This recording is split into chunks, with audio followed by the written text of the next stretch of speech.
Bienvenidos a todos a una actualización sobre el tercer día de la guerra de Irán. Mi nombre es Pascal Lotaz. Soy profesor asociado en la Universidad de Kioto y me gustaría hablaros sobre lo que hemos aprendido durante el día. Ahora es a primera hora de la tarde en Japón, alrededor del mediodía en Teherán y de noche en Estados Unidos. Y lo que estamos viendo es, básicamente, una expansión de la guerra, con más países viéndose arrastrados o, por razones muy lógicas, ser situados ahora en la línea de fuego. En primer lugar, Hezbollah ha lanzado cohetes contra Israel por primera vez desde el falso alto el fuego, que se implementó a finales de 2024. Y el ejército israelí, como era de esperar, está respondiendo atacando Beirut.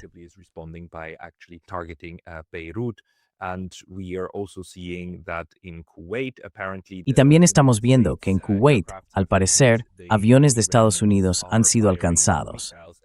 Los iraníes están lanzando misiles prácticamente contra cualquiera en la región. Hacia la parte final de esta presentación hablaré de por qué ocurre esto. Creo que uno de los analistas lo ha explicado perfectamente. Así que en este momento, Irán está atacando a cualquiera, a todos los que alberguen cualquier tipo de personal o equipo militar, estadounidense o israelí, y eso tiene implicaciones bastante importantes. Para empezar, lo primero que debo señalar es que ahora tenemos un anuncio de Keir Starmer, que se dio a conocer hace aproximadamente mediodía, en el que dice que abrirá las bases aéreas británicas a Estados Unidos.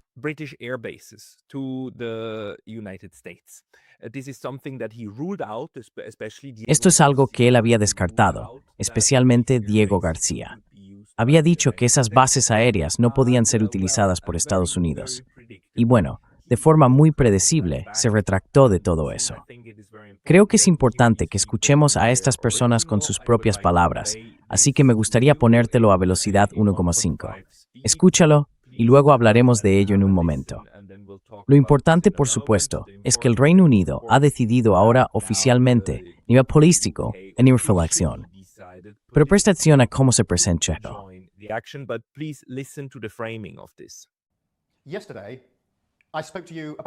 Ayer les hablé sobre la situación en el Golfo y expliqué que el Reino Unido no participó en los ataques a Irán. Eso sigue siendo así. En los 2 últimos días, Irán ha lanzado ataques continuados en toda la región contra países que no le habían atacado. Han alcanzado aeropuertos y hoteles donde se alojan ciudadanos británicos. Es evidente que se trata de una situación peligrosa. Tenemos al menos 200.000 ciudadanos británicos en la región, residentes, familias de vacaciones y personas en tránsito. Pido a todos nuestros compatriotas en la región que, por favor, registren su presencia y sigan las recomendaciones de viaje del Ministerio de Asuntos Exteriores. Sé que este es un momento profundamente preocupante y continuaremos haciendo todo lo posible para apoyaros.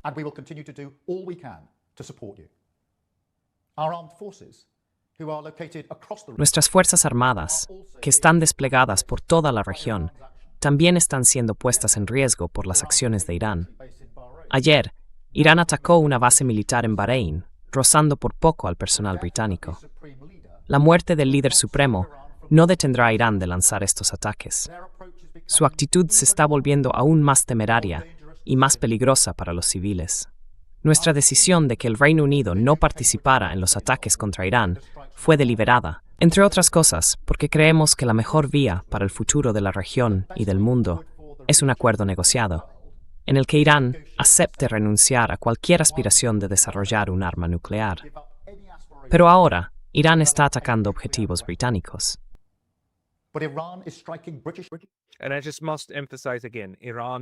Y tengo que insistir una vez más.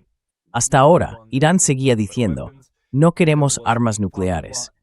Hubo una fatua emitida por el Ayatollah Khamenei, que ahora ha muerto, en la que se afirmaba que las armas nucleares son incompatibles con el Islam. Así que acaban de eliminar a la única persona, la más importante, que se interponía en el camino de Irán para adquirir armas nucleares. Perdón, solo necesitaba añadir eso.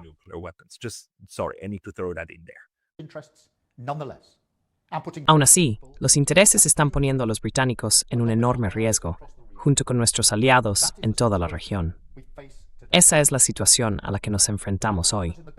Nuestros socios en el Golfo nos han pedido que hagamos más para defenderles, y es mi deber proteger las vidas británicas. Tenemos aviones británicos en el aire como parte de operaciones defensivas coordinadas, que ya han interceptado con éxito ataques iraníes. Pero la única manera de detener la amenaza es destruir los misiles en su origen, en sus depósitos de almacenamiento o en los lanzadores utilizados para dispararlos. Los Estados Unidos han solicitado permiso para utilizar bases británicas con ese propósito defensivo específico y limitado. Hemos tomado la decisión.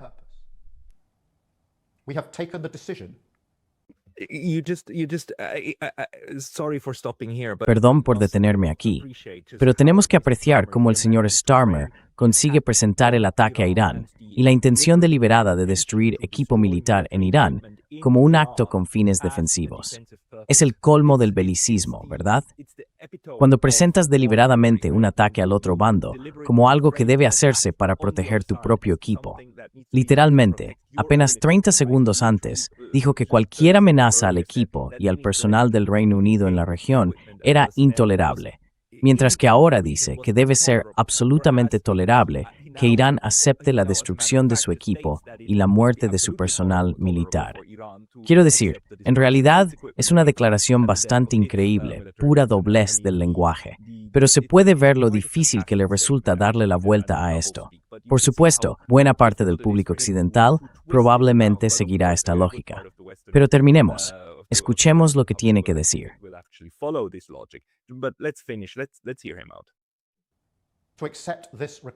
Aceptar esta solicitud significa impedir que Irán dispare misiles por toda la región, matando a civiles inocentes, poniendo en riesgo vidas británicas y alcanzando a países que no han estado implicados. La base de nuestra decisión es la autodefensa colectiva de amigos y aliados de larga data, así como la protección de vidas británicas. Esto está en conformidad con el derecho internacional y publicaremos un resumen de nuestro asesoramiento jurídico. No nos unimos a estos ataques, pero continuaremos nuestras acciones defensivas en la región. También traeremos expertos de Ucrania, junto con nuestros propios especialistas, para ayudar a los socios del Golfo a derribar los drones iraníes que los atacan.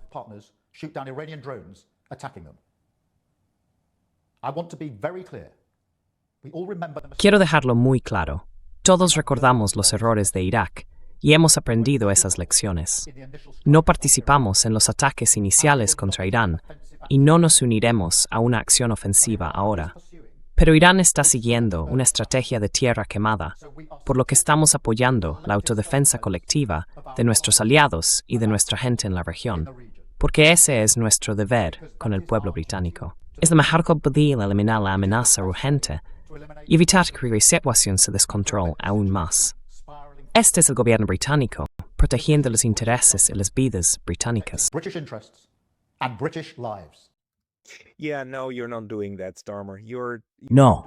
No estás haciendo eso, Starmer. Estás haciendo lo contrario. En lugar de intentar decirle a Estados Unidos y a todo el mundo que se calmen, de dar a entender que no vas a participar en ninguna de esas acciones y que condenas las acciones de Estados Unidos, en lugar de eso, las estás apoyando. Y no existe tal cosa como un ataque defensivo contra otro país. No existe tal cosa como ataques defensivos contra instalaciones militares en otro país. No existe. Así que, por supuesto, es un completo disparate. Y en cuanto a lo legal de lo que estás hablando aquí, acabas de darte cuenta de que mucha gente va a decir, oye, ¿no va esto contra el derecho internacional? Y ahora vas a sacar algún informe falso de unos supuestos analistas o juristas internacionales que podrán maquillarlo, ¿verdad?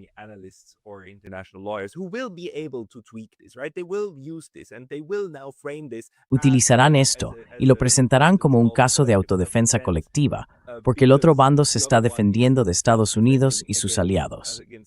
Así que ahora se puede ver cuál es la estrategia del Reino Unido, y probablemente los europeos seguirán la misma línea. Dirán, necesitamos defendernos de ser atacados por Irán, centrándose en el hecho de que Irán está respondiendo, ¿verdad? Disparando contra cualquiera que albergue, contra todas las bases militares situadas en esos países. Quiero decir, debo señalar que Irán no ataca a los países que albergan las bases, sino a las bases en sí, ¿verdad?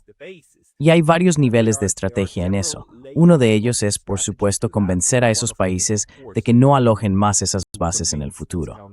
Pero ya llegaremos a eso.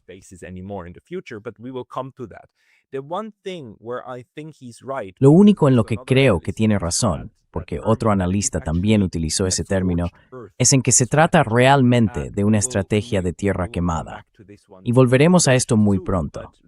Pero lo interesante que ha ocurrido hoy es que Irán escuchó claramente al primer ministro. Entendieron lo que dijo, y solo un par de horas después de que diera ese discurso, los iraníes atacaron la base de la Real Fuerza Aérea en Chipre. Así que los británicos tienen una base en Chipre. Chipre, por supuesto, es miembro de la Unión Europea, y atacaron esa. Por el momento, todavía se presenta como un dron que se estrelló contra ella, pero está bastante claro que Irán, los iraníes, han enviado ahora una señal muy contundente de que el territorio de la UAE no está fuera de los límites si alberga fuerzas militares hostiles.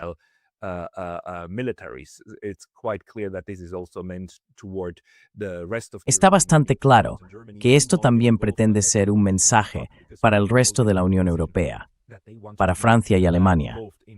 No os involucréis a menos que queráis ser atacados, porque el Reino Unido ya ha decidido que quiere participar en la guerra. Y echemos ahora un vistazo a lo que dice el señor Araghchi sobre su estrategia.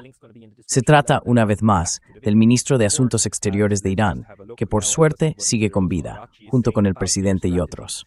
Es el liderazgo burocrático y militar que fue eliminado por el señor Trump, por los estadounidenses el otro día. Pero el señor Araghchi dice que han tenido 2 décadas para estudiar las derrotas del ejército estadounidense en sus fronteras oriental y occidental, es decir, Afganistán e Irak, y que han incorporado esas lecciones en consecuencia.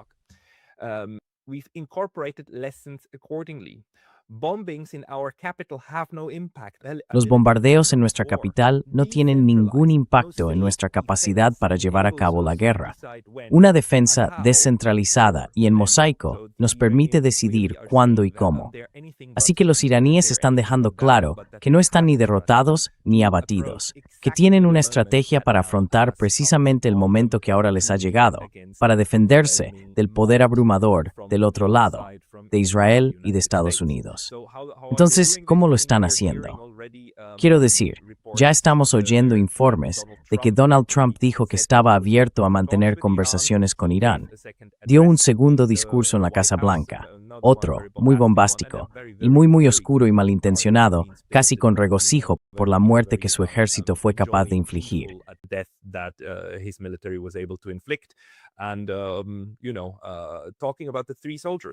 Y ya sabes, hablando de los 3 soldados estadounidenses que murieron ayer en uno de los ataques contra bases militares de Estados Unidos, y diciendo que probablemente habrá más, pero que eso es lo que ocurre en la guerra, lo cual resulta sumamente irónico, viniendo de un hombre que nunca sirvió, y que de hecho eludió ser reclutado para la guerra de Vietnam, ¿verdad?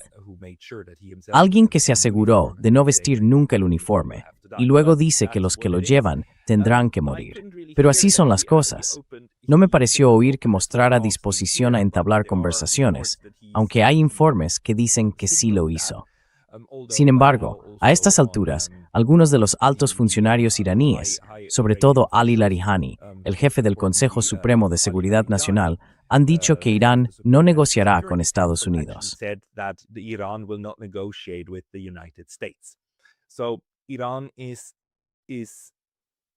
Así que Irán está dejando claro, al menos oficialmente, que esta guerra solo terminará cuando Estados Unidos deje de atacar, que derrotarán este ataque, lo rechazarán y no suplicarán clemencia a Estados Unidos.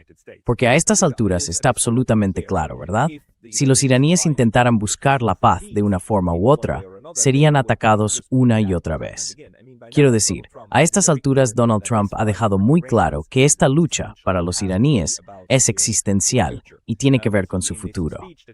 En el discurso que pronunció ayer, volvió a enfatizar que el cambio de régimen es el objetivo, que exige que todas las fuerzas militares depongan las armas y que el pueblo iraní debe ahora levantarse. La retórica es que Estados Unidos simplemente está apoyando al pueblo iraní para que se rebele contra su gobierno.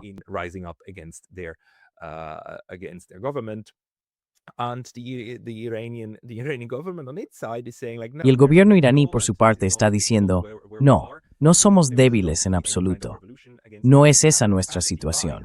No habrá ningún tipo de revolución contra nosotros. Tenemos la capacidad, con nuestras fuerzas militares dispersas por nuestro extenso territorio. Así que creo que lo más importante en este momento es en realidad esta estrategia que se está desarrollando ahora. Y para analizarla, quiero señalar este informe que fue publicado por el proyecto Janus. ¿Cómo se llama? Lo siento, no encuentro mi nota ahora mismo. Pero el proyecto Janus de análisis global escribió un resumen muy conciso aquí, y voy a leeros el texto completo ahora, porque creo que encaja muy bien con lo que el primer ministro Starmer acaba de exponer, pero explica con términos muy claros cuál probablemente sea el enfoque iraní.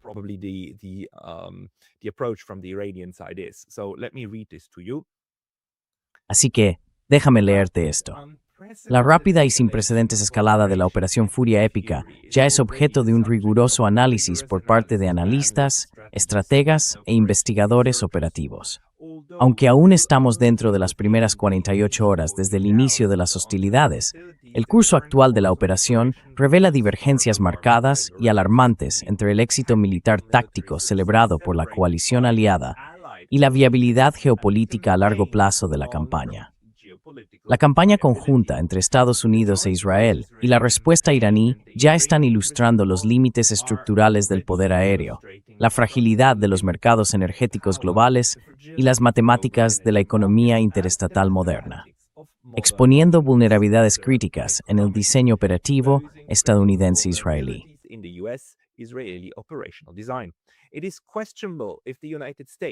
Es cuestionable que Estados Unidos e Israel estén actuando dentro de una teoría de la victoria coherente y alcanzable. Los objetivos de guerra declarados por los aliados son maximalistas.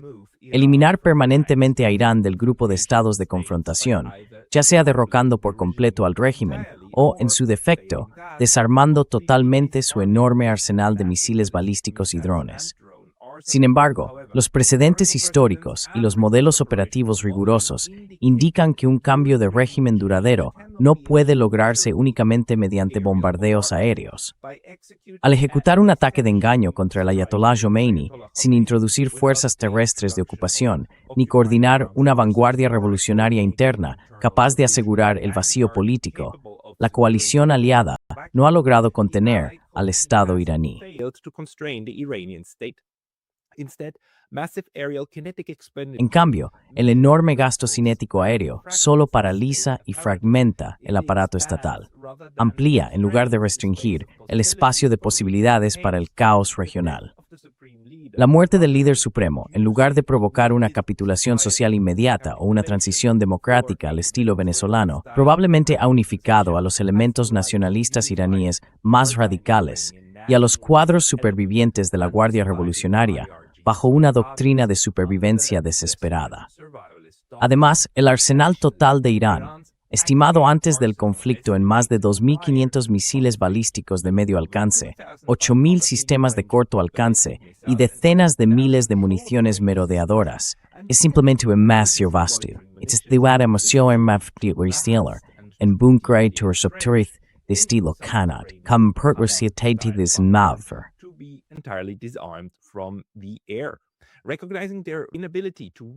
Al reconocer su incapacidad para ganar un duelo contra fuerza convencional contra los bombarderos furtivos estadounidenses, los comandantes supervivientes y descentralizados del régimen han recurrido de forma natural a ataques contra valor, contra objetivos blandos y altamente lucrativos. A Estados Unidos le falta la densidad defensiva física necesaria para proteger de forma permanente a las monarquías petroleras de estos ataques asimétricos dispersos. Si estas monarquías no pueden ser protegidas, Irán conserva la capacidad de arruinar los mercados financieros, devastar la economía global y, en consecuencia, destruir la viabilidad política de la actual administración estadounidense durante una generación, lo que pone de relieve que los riesgos de escalada se multiplican cada hora sin una estrategia de salida viable.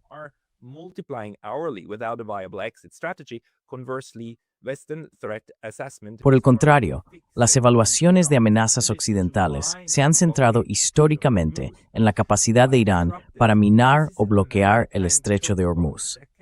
Aunque sería una acción disruptiva, se trata de un punto de estrangulamiento marítimo que la Marina de los Estados Unidos podría asegurar y despejar gracias a su abrumadora superioridad. Sin embargo, el verdadero instrumento estratégico existencial del que dispone Teherán es la destrucción física sistemática de la infraestructura terrestre de procesamiento de petróleo y gas del Golfo, ya que Arabia Saudí, los Emiratos Árabes Unidos, Bahrein y Kuwait actúan como cobeligerantes logísticos indispensables al albergar las bases aéreas y los cuarteles navales desde los que se proyecta el poder estadounidense. Por tanto, sus nodos energéticos críticos se convierten en objetivos militares legítimos y de alta prioridad conforme a las leyes de los conflictos armados.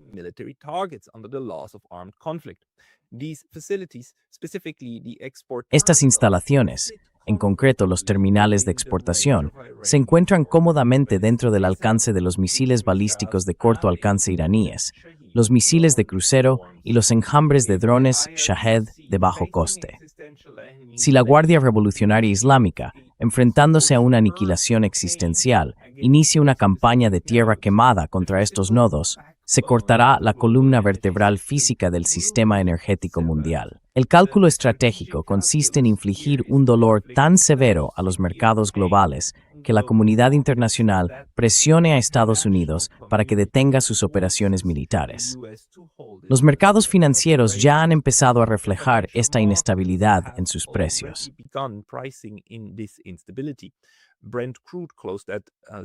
El crudo Brent cerró a $72,87 estadounidenses, y el viernes antes de los ataques, los analistas de Barclays y Goldman Sachs proyectaron que, si se materializa el escenario de ataques a la infraestructura, el crudo Brent superará rápidamente los $100 por barril, lo que representaría un aumento catastrófico del 37%. Bajo una presión económica interna tan inmensa, el Poder Ejecutivo de Estados Unidos podría aplicar controles de exportación draconianos para estabilizar los precios del combustible nacional. Esta maniobra política dejaría a la Unión Europea y al Reino Unido completamente privados tanto del gas natural ruso como de los suministros energéticos del Golfo, fracturando de hecho la alianza geopolítica occidental y sumiendo a Europa en un vacío energético sin precedentes.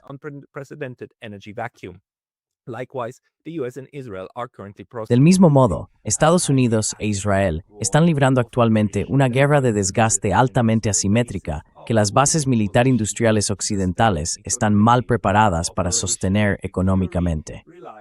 La operación Furia Épica depende casi exclusivamente de sistemas avanzados de defensa contra misiles balísticos para proteger infraestructuras críticas.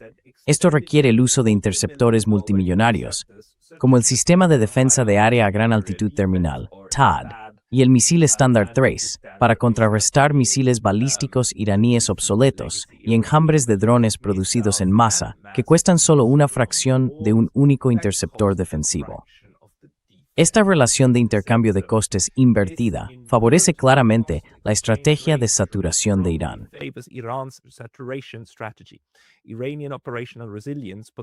La resiliencia operativa de Irán, potencialmente reforzada de forma encubierta mediante apoyo material de Rusia o China, podría simplemente superar las reservas occidentales de interceptores. El vasto inventario de misiles de Irán actúa de manera eficaz como una esponja ablativa diseñada para absorber y agotar los interceptores de alta gama de Occidente. Una vez que estas reservas finitas de interceptores caigan por debajo de los umbrales operativos críticos, las bases aliadas, los portaaviones y la infraestructura energética vital del Golfo quedarán expuestos a ataques de saturación en cascada sin defensa, lo que haría que la posición aliada fuera militarmente insostenible. Y sé que este pasaje ha sido muy largo, y pido disculpas por ello, pero creo que el análisis es absolutamente brillante. Pondré el nombre del autor original que publicó esto en Twitter en la descripción de este video más abajo.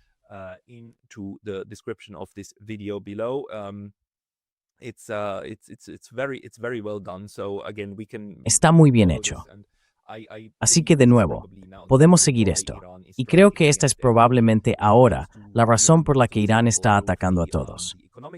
Irán necesita inutilizar toda la infraestructura económica y militar de Estados Unidos en la región para golpear donde realmente duele y llevar la lucha de vuelta al terreno económico, debilitando además la determinación de los estados del Golfo de mantener su estrecha alianza con Estados Unidos. Porque una vez más, los iraníes quieren dejar claro a los estados del Golfo que es su alianza con Estados Unidos la que ha provocado estos ataques y no al revés. La infraestructura militar estadounidense es la razón por la que fueron atacados o por la que hay ataques en sus territorios, ataques a las bases militares, ¿verdad? Strikes on their territories, strikes on the military bases, right? So getting rid of the military bases would resolve that issue. Así que eliminar las bases militares resolvería ese problema, ¿verdad? Y no digo que sea un escenario probable a corto plazo, pero parece que Irán se está preparando para una guerra aérea a largo plazo, una guerra aérea de desgaste, una guerra de misiles de desgaste. Y ahora están dispuestos no solo a amenazar a los europeos, sino también a disparar contra ellos, aprovechando la inmensidad de su territorio y el hecho de que ahora tienen un mando descentralizado para sostener una campaña de bombardeos prolongada contra el otro bando y agotarlo. Además, están creando un entorno estructural en el que se vuelve tan costoso para Estados Unidos internamente por su política doméstica que en algún momento simplemente tendrán que darlo por terminado. That at some point they simply need to call it quits. And if the United States quits it, then Israel has no other choice. Y si Estados Unidos se retira, entonces Israel no tiene otra opción que retirarse también. Parece que esta es ahora la estrategia de Teherán. Incluso si su liderazgo sufre más descabezamientos, las estructuras inferiores están organizadas de tal manera que pueden continuar de forma independiente en sus pequeños nodos y rincones.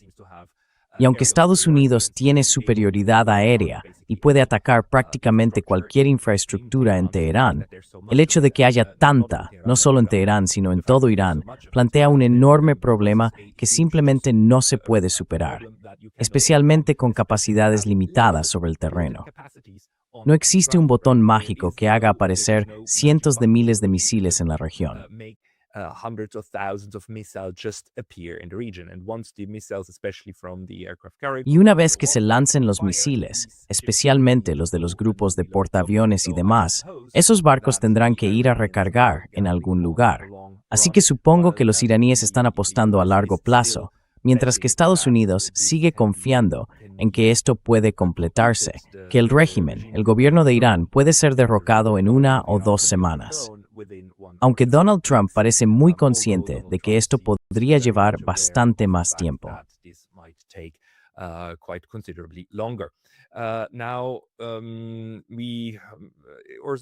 Ahora, Ursula von der Leyen está dando señales de que probablemente va a alinearse con la evaluación del Reino Unido. Por el momento, la Unión Europea sigue intentando afirmar que no está implicada en los combates, aunque el bombardeo o ataque de hoy en Chipre sin duda cambiará eso. Pero las imágenes que están saliendo ahora mismo son muy dudosas. Debo decir que en Twitter hay mucho material de vídeo antiguo de la Guerra de 12 días y también videos de otros países, de otras épocas en las que hubo guerras en el Golfo. Pero los que sí se difunden y parecen auténticos, supongo que este lo es, ya que podemos ver la base estadounidense en Erbil, en Irak. Bueno, de ahí es de donde nos llega ahora esta imagen de un ataque a gran escala.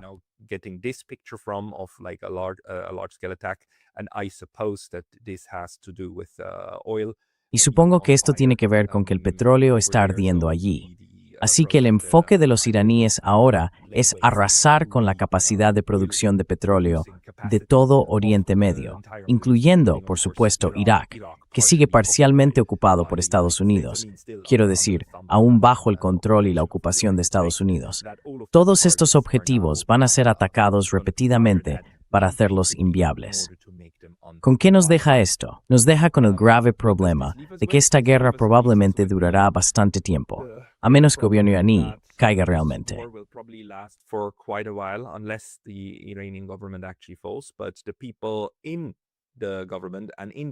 Pero las personas en el gobierno y en las estructuras gubernamentales, incluyendo, por supuesto, las ramas militares y policiales, ahora tienen todas las oportunidades y todos los incentivos para seguir adelante, para no dejar pasar esta ocasión, y también, como dijo Ali Larijani, para no dejarse engañar en otra ronda de negociaciones.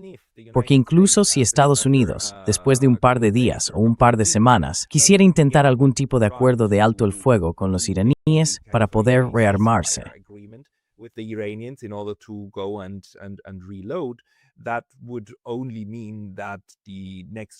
eso solo significaría que la próxima ronda de la guerra llegaría bastante pronto para Irán. Así que esta vez, la estrategia de Irán parece ser no llevar a cabo ningún tipo de ataque selectivo o muy preciso contra Israel para convencerles de que dejen de luchar. En su lugar, parece que Irán pretende quebrar la voluntad y la capacidad industrial, especialmente la capacidad de producción de petróleo, de Occidente en general, para hacer que se retiren definitivamente, o al menos durante bastante tiempo. Porque a estas alturas, los iraníes están intentando simplemente ahuyentar a los estadounidenses, ¿verdad? No hay ninguna posibilidad de que Irán pueda, de ninguna manera, forma o modo, amenazar el territorio continental de Estados Unidos o ganar la guerra del mismo modo que las fuerzas aliadas ganaron contra las potencias del eje en la Segunda Guerra Mundial, ¿verdad?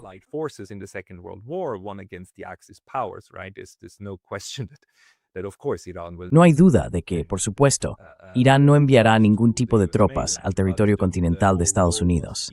Pero el objetivo principal debe ser expulsarlos, expulsar a Estados Unidos de la región del Golfo y, al final, asegurarse de que los estados del Golfo pongan fin a su alianza.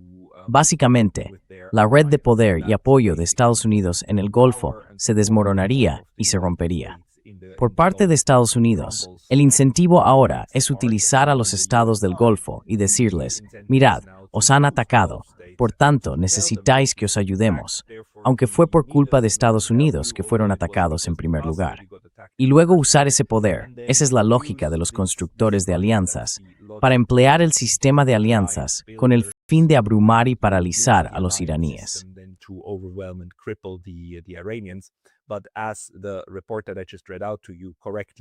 Pero, como indica correctamente el informe que acabo de leeros, sencillamente no tenemos un buen ejemplo en el que una campaña aérea por sí sola conduzca a la capitulación militar del otro bando o a la caída de un gobierno. Porque, de nuevo, lo que suele ocurrir cuando alguien te ataca es que obtienes más apoyo de la población, el efecto de cerrar filas en torno a la bandera. Y aunque ciertamente hay personas que celebran la muerte de Ali Khomeini, el próximo plural y el apoyo global probablemente estén más al lado de quienes al fuego de quienes les disparan. Así es como se ve ahora, y si continúes horas más, probablemente riquísimo tendrás. What now looks like, if it continues for a couple of more days, with every day that it continues, actually the balance of Con cada día que pasa, el equilibrio de fuerzas se desplazará realmente hacia los iraníes, y vivir en una economía que no solo está bajo sanciones, sino también bajo un ataque cinético directo, se convertirá en algo a lo que la gente se acostumbre. Quiero decir, hemos visto en Gaza que después de más de 2 años de genocidio, la gente sigue viviendo en la zona donde fue atacada. Vemos cómo las poblaciones se adaptan a situaciones de guerra, lo cual no es algo bueno, no tiene nada de bueno. Estoy absolutamente devastado de que esto esté ocurriendo ahora a los iraníes, de que Irán esté siendo empujado a esta situación horrible. Pero ya hemos visto antes cómo poblaciones enteras durante años continúan con guerras de resistencia contra este tipo de agresión. Lo vimos en Vietnam, costó millones de vidas, costó miles de millones de dólares en Vietnam. It cost millions of lives, in Vietnam, and it seems that at the moment. Y parece que en este momento estamos ante un escenario quizás similar, porque si los bombardeos iniciales no logran producir el resultado que Trump y Netanyahu desean, entonces, por supuesto, el incentivo del lado estadounidense e israelí será escalar hacia tipos de campañas de bombardeo cada vez más horribles. La lógica que siguen es la de intentar minar la determinación del público para continuar esta guerra. Y ya hemos visto, desde el primer día, que una escuela fue atacada por misiles israelíes y más de un centenar de niñas murieron en ese ataque. Así que nadie puede decirme que el ejército más moral del mundo, el ejército más sofisticado del mundo, no es capaz de diferenciar entre una escuela y un complejo militar.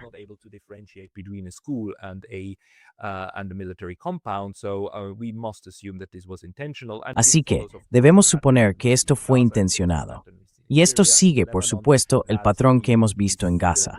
Sigue el patrón que hemos visto en Turquía, Siria y Líbano, que el bando occidental, es decir, Israel, Estados Unidos y la OTAN, en realidad dispara directamente contra objetivos civiles a propósito para quebrar la voluntad de la población de luchar. Así que el peligro en Irán es, por supuesto, que a medida que las fuerzas militares iraníes se atrincheren, quizá literalmente para sobrevivir a los bombardeos, el bando estadounidense empiece bombardeos a gran escala contra la infraestructura civil, contra las ciudades. Piensa en Dresde, piensa en Múnich, pero también en los bombardeos incendiarios de Tokio, y Dios no lo quiera, en un arma nuclear en una zona densamente poblada.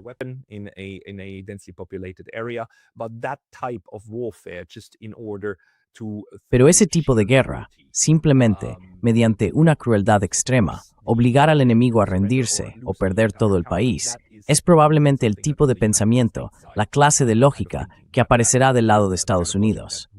Pero aparte de eso, la estrategia del lado de Irán ahora parece ser ganar la guerra estructuralmente y forzar la retirada de los agresores, hacer que sea económica, militar y logísticamente imposible continuar con los bombardeos. Y una vez que los bombardeos se detengan, no porque se haya alcanzado un acuerdo, sino porque Estados Unidos e Israel pierdan la capacidad, la posibilidad de mantenerlos, ese será el momento en que Irán probablemente declare la victoria y diga que no llegaron a ese punto porque se vieron obligados a sentarse a negociar, sino porque fueron capaces de defender su país de la manera adecuada.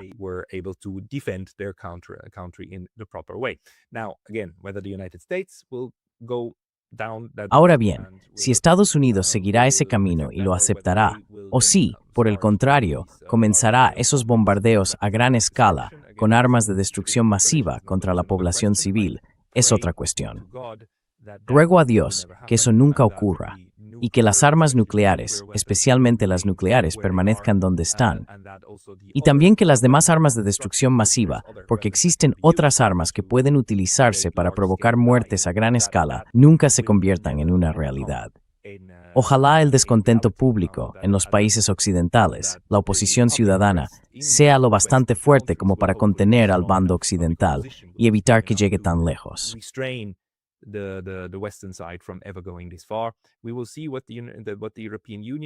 Veremos qué hace la Unión Europea, especialmente Alemania y Francia, si seguirán al Reino Unido en abrirse a... Quiero decir, no tienen bases directamente en esa zona, hasta donde yo sé, especialmente los alemanes, pero sí cuentan con centros logísticos que podrían utilizarse si los abren oficialmente a Estados Unidos. Por supuesto, Alemania es una enorme base de operaciones para las fuerzas estadounidenses, y probablemente, mientras hablamos, se esté utilizando para la operación en Asia Occidental. Pero veremos hasta qué punto Alemania y Francia están dispuestas a apoyar política y oficialmente a Estados Unidos en esta guerra de agresión. Solo el tiempo lo dirá. Veremos actualizaciones en un futuro próximo, y gracias por su atención.